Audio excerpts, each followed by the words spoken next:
Bismillahirrahmanirrahim. Assalamualaikum warahmatullahi wabarakatuh. Kita teruskan lagi perbincangan kita berkenaan dengan 21 sifat kepimpinan yang amat diperlukan untuk abad 21 dan juga masa-masa yang berikutnya sehingga akhir zaman, yang seperti yang telah ditunjukkan oleh para rasul dan juga para sahabat lah, kan. Yang pertama, Nabi Ibrahim. Nabi Ibrahim ni, dia cabaran dia bukan kecil, ya. Dia berhadapan dengan Namrud. Raja Namrud ni kerajaannya besar. Kalau siapa yang pernah pergi ke tengok tapak istana dia, besar kan, di Sanli Urfa kat Turki, dekat sempadan Syria, kat Mesopotamia lah. Jadi memang besar. Jadi Nabi Ibrahim berhadapan kan. Walaupun diancam untuk dibakar, dia tak undur kan, dia tak undur. Akhirnya dia dibakar, tapi dia diselamatkan oleh Allah Subhanahu Wa Taala. Dan begitu juga Nabi Ismail, anak Nabi Ibrahim sendiri kan, dia ditugaskan di Mekah kan. Di Mekah ni masa tu tanah tu gersang kan, tak ada tanaman, tak ada apa, semua air pun tak ada kan. Tetapi dengan mak dia telah tetap kat situ, berhadapan dengan macam-macam cabaran. Akhirnya kita tahu sekarang Mekah adalah tempat tarikan kan, kepada semua orang kat dunia ni pergi ke sana kan. Juga Zulkifli, ya, Nabi Zulkifli ni pun juga bukan calang-calang orang lah. Jadi waktu itu kerajaan yang ada pada waktu itu, rajanya tak ada keturunan dan dia pun dalam keadaan sudah tenat lah, dah dekat nak sampai ajal lah kan. Dia mencari pengganti dan raja kerajaannya pun bukan stable pada waktu itu kan. Pemberontakan sudah berlaku di sana sini, tapi Nabi Zulkifli berani kan, demi untuk menyelamatkan kerajaan dan juga rakyat, seluruh kerajaan tu dia berani kan. Dia menjadi raja dan akhirnya dia berjaya menyelesaikan semua pemberontakan itu, menjadi aman damai semua. Dan kita pun tahu dia pun akhirnya mengundur diri dan pergi ke Kifli ataupun Kapila, ya. Kapila kan. Sebab itu namanya Zulkifli kan, Zulkifli. Dan dia wafat kat sana lah, di Iraq, ya. Kuburannya sampai sekarang diziarahi oleh ramai orang, ya, orang Yahudi, orang Kristian dan juga orang Islam kan. Setengah ulama mengatakan Zulkifli ini adalah Gautama Buddha, tapi itu perbincangannya panjang lah, kita tak usah bincang kat sini lah. Dan Nabi Daud, ya, Nabi Daud ni badannya kecil, dia berhadapan dengan seorang raja yang besar, yang tegap, yang gagah, mempunyai tentera yang dahsyat kan. Satu lawan satu dia berani kan, kan. Abangnya kata, kamu ni tak patut ni nak lawan ni kan, dia ni dahsyat kan. Dia kata, aku pernah bunuh singa pun, kata dia kan. Jadi dia pun menahut cabaran ni dan dia berlawan lah. Jadi tanpa buang masa, dia ambil elastik dia, terus dia panah kepala kepala Jalut pening-pening. Pada tu dia datang menyerbu dan akhirnya kita tahu Jalut matilah, disembelih oleh Nabi Daud kan. Begitu handalnya Nabi Daud kan. Akhirnya dia menjadi raja lah. Nabi Musa gitu juga, dia berhadapan dengan Fir'aun kan. Fir'aun ni pun dahsyat juga. Sampai sekarang kita lihat, tengok dia punya peninggalan dia, bukan calang-calang kerajaan lah kan. Nabi Musa ni berhadapan dengan Fir'aun dan akhirnya kita tahu Fir'aun mati kan, tenggelam di Laut Merah kan, ketika mengejar Nabi Musa kan. Jadi tadi nabi-nabi yang tadi tu semuanya berhadapan dengan cabaran. Tetapi Nabi Yunus ni terbalik sikit lah. Ini Allah nak tunjuk kan, Allah nak ceritakan dalam Quran. Nabi Yunus ni dia berdakwah, tapi akhirnya dia macam tinggalkan kan. Dia pergi lari, pergi naik kapal pula tu. Lepas tu orang humban dia ke laut, ikan makan dia. Ikan makan dia, dan di sana dia berdoa kepada Allah lah. Dalam keadaan kegelapan perut ikan tu, dia berdoa lah. Kan dalam surah Al-Anbiya, Allah berfirman dalam ayat 87-88, dan ingatlah kisah Zunnun atau Nabi Yunus ketika dia pergi dalam keadaan marah. Lalu dia menyangka bahawa kami tidak akan mempersempitkannya. Maka dia menyeru dalam keadaan yang sangat gelap, dalam perut ikan lah tu kan, bahawa tidak ada Tuhan yang berhak disembah selain Engkau. Maha suci Engkau, sungguhnya aku termasuk orang-orang yang zalim kan. Maka kami telah memperkenankan doanya dan menyelamatkannya dan daripada kedudukannya, dan demikianlah kami selamatkan orang beriman. Kemudian dia balik semula menghadapi cabaran, ya kan. Kemudian Rasulullah SAW kan, cabarannya banyak, bukan sikit kan, bukan sikit. Cabarannya bukan calang-calang, ya. Di Mekah tu, ialah cabaran tu daripada orang Mekah kan. Tapi dah di Madinah pun cabarannya bukan calang-calang kan. Contohnya misalnya dia hantar utusan kepada kerajaan Ghassan. Kerajaan Ghassan Arab lah, Arab yang bernaung di bawah kerajaan Byzantium, Rom Byzantium. Nah, sini Raja Ghassan dia pergi bunuh utusan Rasulullah. Rasulullah pergi hantar tentera, 3,000 orangnya tak ramai. Dipimpin oleh Zaid bin Harisah kan. Dan Rasulullah kata kalau Zaid bin Harisah ni terkorban, gantilah dengan Ja'far bin Abi Talib, dan jika terkorban gantikanlah dengan Abdullah bin Rawahah kan. Jadi pergi 3,000 orang, tiba-tiba dia dinantikan ditunggu oleh 100,000 orang tentera kan. Jadi 3,000 lawan 100,000 kan. Jadi lawan Zaid Harisah meninggal, terkorban. Kemudian digantikan oleh Ja'far bin Abi Talib seperti yang diarahkan oleh Rasulullah SAW.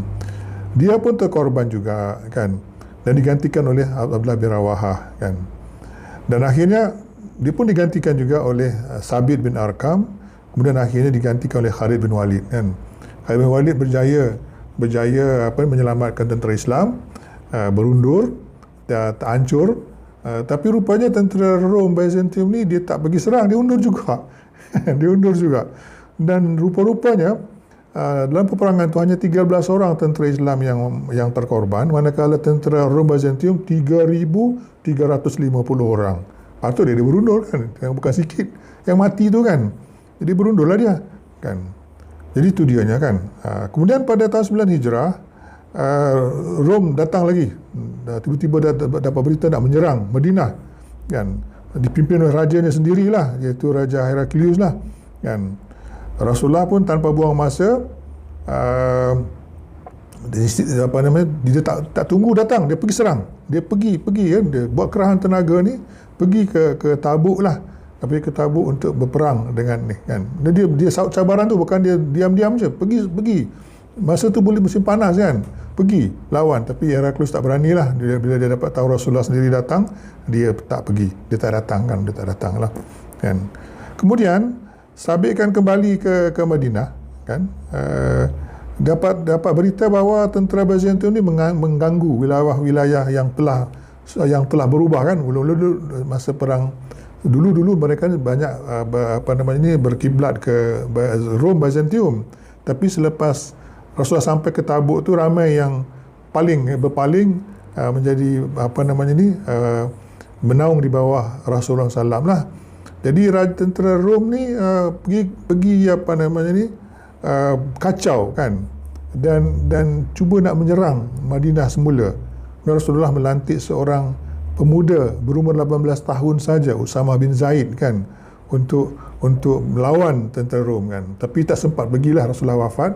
Dan dia pergi selepas zaman Khalifah Abu Bakar, dan akhirnya dia dapat menerobos tentera Rom dan merampas kawasan yang besar, itu Balqa namanya, Balqa di wilayah utara Amman dekat Jordan kan. Dan ini menjadikan satu kawasan lagi lah, yang satu macam staging lah, satu tempat yang menyebabkan nanti masa zaman Umar tentera Islam dapat menawan keseluruhan Rom Byzantium kan. Kemudian zaman Abu Bakar Abu Bakar berhadapan dengan Musailamah Al-Khazzab, nabi palsu kan. Walaupun Abu Bakar ni lembut orangnya, tapi dalam menghadapi nabi palsu ni dia sangat bertegas dan berkeras. Dan juga berhadapan dengan orang yang tak nak bayar zakat, dia pun pergi lawan perang, walaupun Umar pada mulanya tak mau, macam tak setuju lah, tapi dia bertegas kan. Demi Allah, dia kata, aku akan memerangi orang yang memisahkan di antara salat dan zakat, kerana zakat itu memastikan untuk kekayaan. Demi Allah, jika mereka tidak menyerahkan zakat kepadaku yang biasa mereka serahkan kepada Rasulullah, sungguh mereka akan kuperangi ya. Begitu demikian Abu Bakar berhadapan dengan cabaran besar tu kan. Masa tu keadaan tak stable, Rasulullah baru meninggal baru wafat, dia pergi serang, dia pergi berlawan lah kan. Umar bin Khattab pun tak kurang juga cabaran dia lah kan. Dia berhadapan dengan dua kuasa besar, iaitu Rom dan Parsi kan. Dua kerajaan ni masa tu super power lah. Dan bila mereka dapat tahu Rasulullah pun dah wafat, mereka pun cuba nak serang lah kan. Tetapi akhirnya kita tengok kedua-dua tentera tu kalah lah. Parsi kalah terus hancur kan. Dengan strategi perang yang sangat inovatif, tentera Islam telah dapat mengalahkan tentera Rom Byzantium di Yarmouk dalam keadaan 40,000 lawan 120,000 kan. Dan akhir telah dapat menawan Palestin, Syria dan juga Asia Minor. Kemudian dia menghantar tentera ke Parsi. Dia tak diam ke situ saja. Dia dapat tawan wilayah-wilayah sebahagian daripada wilayah Rom Byzantium ni, dia pergi ke Parsi, hantar tentera kat sana, dan dia berhadapan dengan panglima besarnya bernama Rustam Farrokhzad, dan telah menyeranglah, berperanglah dengan tentera bergajah kan. Tentera Parsi itu bergajah, tentera Islam tak biasa dengan gajah kan. Jadi ini cabaran yang besar lah kan. Tentera Parsi ni ramai orangnya, gagah, terkenal gagahnya, dan gajahnya pun hebat-hebat lah. Umar hanya menghantar 30,000 orang tentera saja, diketuai oleh Sa'ad bin Abi Waqqas kan. Akhirnya kita tahu dengan cara yang inovatif kan, dengan menghiasi kuda-kuda dan unta-unta dengan rupa yang menggerunkan, gajah-gajah Parsi itu takut kan, lari kan. Jadi menyebabkan orang tentera Islam dapat mengalahkan Parsi, dan akhirnya terdapat menawan keseluruhan kerajaan Parsi kan. Jadi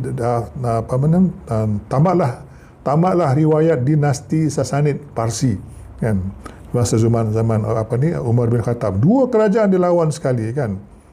Osman Ghazi satu lagi. Osman Ghazi ni Osman Ghazi ni di Turki lah kan, di Turki.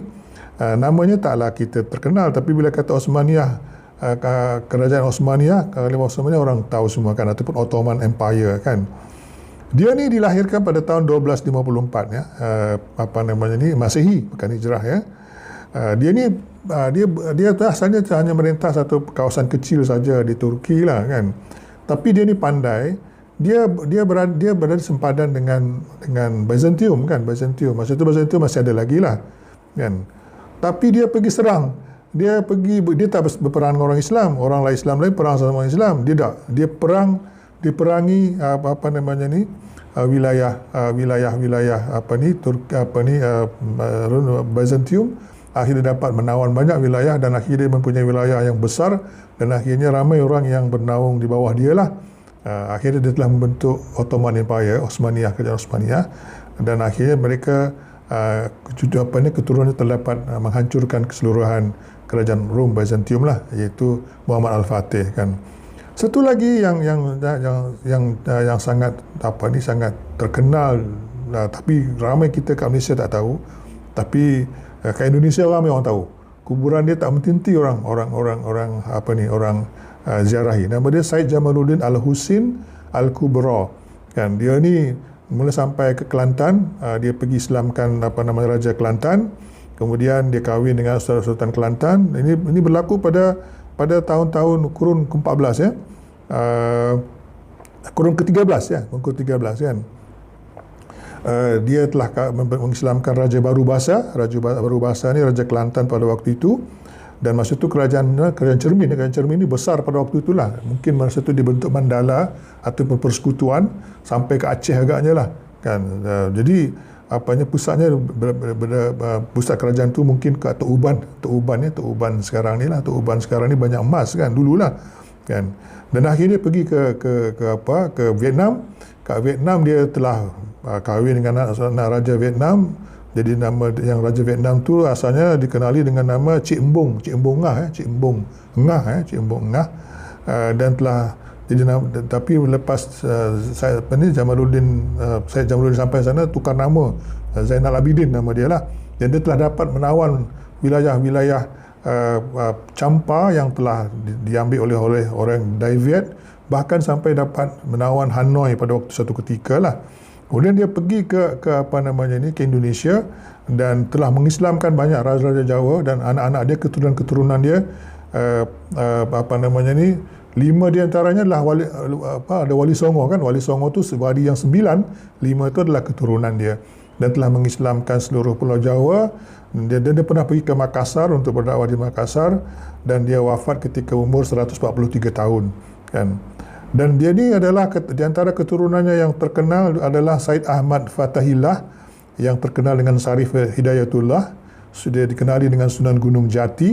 Dia adalah salah seorang wali Songo, dan dia ni adalah pernah merintah di kerajaan Demak, ya. Bukan, dia apa namanya ni, panglima perang yang gagah, dan Raja Demak telah mengarahkannya untuk menawan Sunda Kelapa.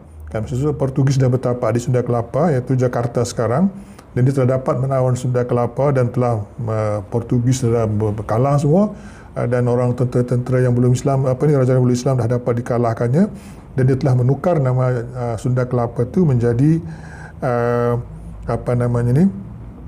Jakarta, Jayakarta, kan, Jayakarta pada 22 Jun tahun 1527. Jadi sampai sekarang nama Jakarta merayakan ulang tahun Jakarta pada 22 Jun tahun 1527. Itu permulaan Jakarta yang telah ditubuhkan oleh tadi itulah Syed Ahmad Fatahillah tadilah, ataupun Sarif Hidayatullah, kan.